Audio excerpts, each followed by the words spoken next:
Hi, I'm Dale Jewett. Welcome back to the Chrysler Group's What's New for 2014 program. We're still out here at the Chelsea Proving Grounds in Michigan, but we've had to move underneath the tent because it's gotten a little wet on the outside. Not a problem. And the best thing is we've saved the best for last. I've got two of the hot shoes from our SRT Group, Street and Racing Technology, to spend a couple of minutes here talking about a couple of the newest things in the SRT portfolio. I'm going to start with my friend Jim Wilder here, who's the SRT engineer in charge of the Challenger and Charger programs, and they've got a new project called SRT Core. Jim, why don't you start by telling me exactly what is SRT Core about? Well, an SRT Core is really about getting back to the basics of a performance car. It's kind of stripping some of the frills, some of the content that a lot of our customers don't really want in a performance car, and just focusing on the performance aspects. Okay. Now, when you're talking stripping content, I mean, can you give me an example or two of what you won't get in an SRT Core car? Yeah, some of the things that we've looked at is, and this has really been a lot from customer feedback too, is instead of having a leather interior, we've got cloth seats on the inside. Okay. We went away from the two-mode suspension system to a passive Bilstein system. Okay. Still a very sport-tuned suspension, but just not the two-mode suspension. Okay. And the goal here, it really wasn't about taking weight off the car. It was really trying to bring the price point down a little bit. Yeah, it really was. We really wanted to drop the price for the customers that really didn't want all the extra things that come on an SRT8 normally. All right. Now I see race car driver Tommy Kendall has snuck into our shot, which is cool. If you don't mind waiting a minute, Tommy, we're going to talk to you about the 24-hour Le Mans. All right. SRT Core models, yep. Which ones are those available on? So they're available in the 300, the Charger, which is actually called the Super Bee, okay, and the Challenger. It really started with the Super Bee in 2012. All right. And that was really the first one that started this recipe, and then the other two cars followed suit after that. All right. And are there any ordering limitations, or I mean, if you want a Challenger, you could put it on almost any Challenger? Yeah. Well, it's still an SRT Challenger. You order it as a Core model. Okay. There are limitations in the options that are available, and they vary from Challenger to 300 to Charger. It's not the exact same formula in each car. Okay. But as far as like volumes and things like that, no, it's not. Fantastic. Jim, thanks a lot. Thank you. It's the way to go, I think, if you want to be just a serious performance guy. Absolutely. Now, if you want to talk serious performance, we've got to talk about the new Viper. And for 2014, there's a new model in the Viper lineup. It's called the Viper TA. Eric Poischla is the hot shoe in the Viper universe, and he's the guy to tell us what TA really stands for. It stands for Time Attack, actually. Why do we call it Time Attack? Well, we certainly can't call it Trans Am because that's proprietary. No. But it's meant for the people who are really focused on tracking their Viper. And you know, the Viper, we probably have the highest percentage of customers who actually track their cars. Okay. Considering, you know, the number of units we sell per year, which is in 2,000, 2,500 per range. Right. Units range. And so what we wanted to make was a special package for them that we had planned for a while. Of course, we rushed it a little sooner for the Motor Trend thing. Yeah. But we're kind of bundling some things that we've had either as an option or in the works, and then combined it with some particularly racy things so that we really had a track-focused model. So we started with the Aero package, which is available for 2013, which adds a carbon fiber rear spoiler and front splitters. And those combined, the car becomes about 300 pounds of downforce at 150 miles an hour with those treatments, which is going to give you lap time.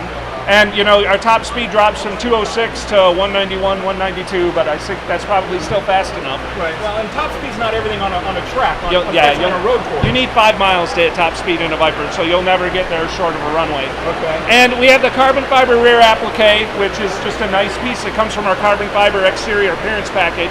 Of course, the track pack lightweight wheels, and the Corsa tires, and the wheels we're really proud of the wheels. The rear wheel being a 19 by 13 is 23 and a half pounds.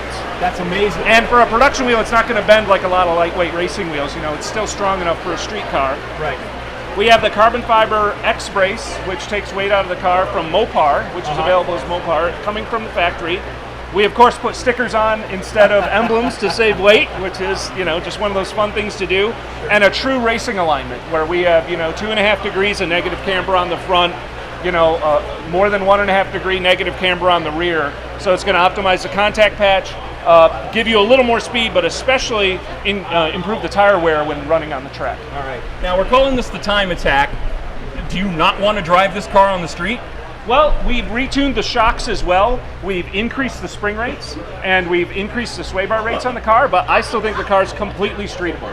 I could drive that car every day, and it still has. It's the only SRT model you can get because it's built off the base SRT, the lightest Viper, that has the two-mode Damptronic Bilstein suspension, and we have specific tuning for this for the track. But in its softer mode, which would be good at a rough racetrack as well, the ride is certainly just fine on the street, unless maybe you shouldn't be driving a Viper anyways. Well, and it'll be easy to spot the first 33 at least, right? Because they're all going to be in orange. The first 93. First 93, I'm because sorry. it's a minute 33, and we had so much demand. We were originally going to do 33. Now we're doing 93. And then after we make the 93 orange ones, we're going to do 33 white ones and 33 black ones. Okay, awesome. Everything you want to know about Viper, but we can't talk about Viper without getting to Tommy Kendall, who's just back from Le Mans, where he was part of a 3-driver team that competed in the 24 Hours of Le Mans, brought the car home to a top 10 finish in the GTE Pro class. Car number 93. Car number 93. Fantastic. Tommy, thanks for joining us. I think you just got back in the country yesterday, right? Yes, I took a short 3-day vacation afterwards with my wife, and just landed yesterday to some of this rain, which I felt right at home because we got a good bit of it during the 24 hours. It was, the conditions were tough. It was a challenging race. It was cold. It was wet. It was foggy. How did the Viper handle in all of those changing conditions?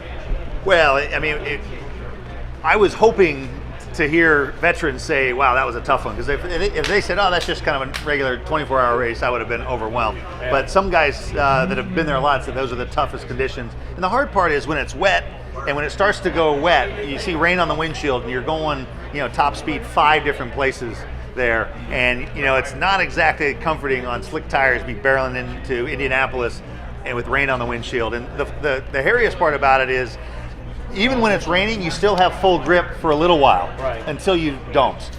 That's not and good. You saw that on the telecast because the grip is still there, so you're still pushing, and there's a point which you can't tell exactly where it is, where you finally the tire loses its temperature and it goes cold, and it's like a hockey puck. So, but the Viper itself, we've worked really hard on our high speed, the downforce package, and we're really happy with it. That's where the car was probably most competitive. High speed braking and downforce type situations, the car was fantastic. In terms of our debriefing, all the drivers filed their debriefs yesterday. Yeah. And that was kind of the common thread, is we feel like we matched really well with anyone in the high speed stuff, and that lends itself to the rainy conditions as well. Now, in 24 hours of racing, how many stints behind the wheel did you get?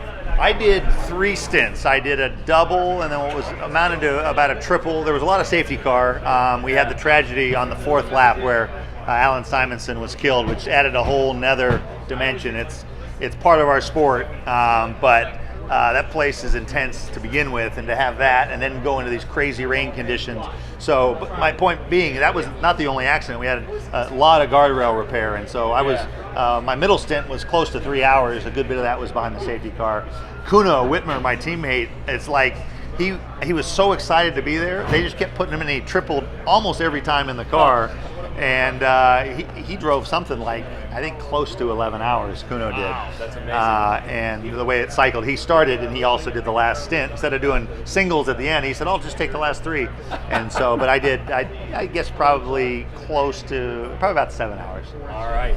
Wow. Kuno and John Bomarito were your teammates, and they're a little younger guys. I mean, I'm not slagging you or anything. A lot younger guys. Well, what do you think you brought to them to learn in this type of racing? Well, I think maybe just sort of, a calmness. That race is one of the hardest things, and I want to say it was Kuno's first 24-hour race of any kind. Uh-huh. Jonathan's won at the Rolex before.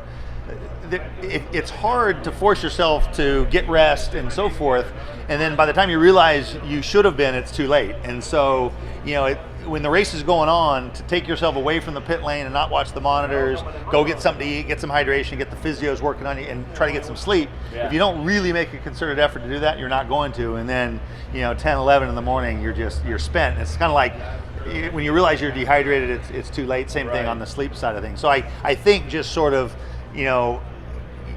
staying in a groove and focusing on, you can't control.